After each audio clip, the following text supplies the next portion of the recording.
You know, the next bill that we're going to talk about is actually not in your book, but it is a law that nonetheless takes effect this year, and it's AB 1396, AB 1396.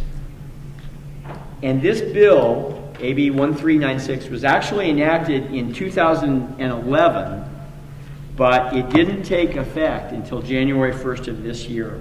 And it's the bill that deals with written commission agreements.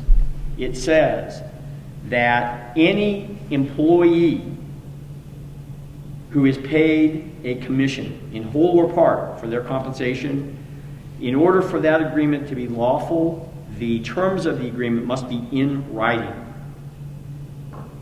And the employee is required to sign an acknowledgement indicating that they get a copy of this employment agreement at the outset of the employment relationship.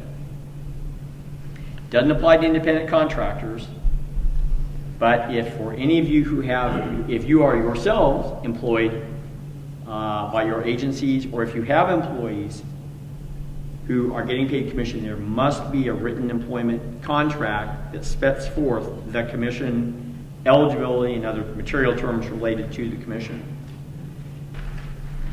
Well, as I said before, the great thing about the passage of Prop 30 is that it hopefully brings some greater stability to California finances.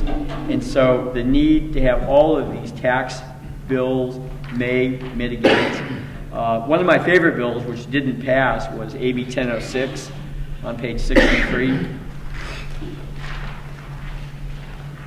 This bill would have shifted the burden of proof from the taxpayer to the Franchise Tax Board in the event of any disputes over whether tax was due or what amounts was due. I guess I'm just enough of a contrarian to think that that would be really fun to see this tax agency have to actually prove that these taxes were due, as opposed to the other way around, which is the way it normally works.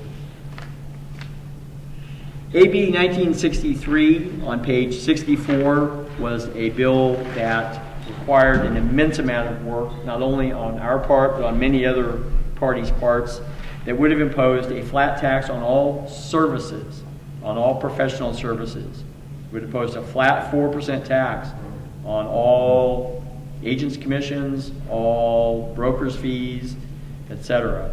And interestingly, as the bill was going through the process, lawyers were exempted and a few other categories were exempted. But fortunately, the other forces of evil, fortunately this bill was vetoed by the governor, even though it was passed.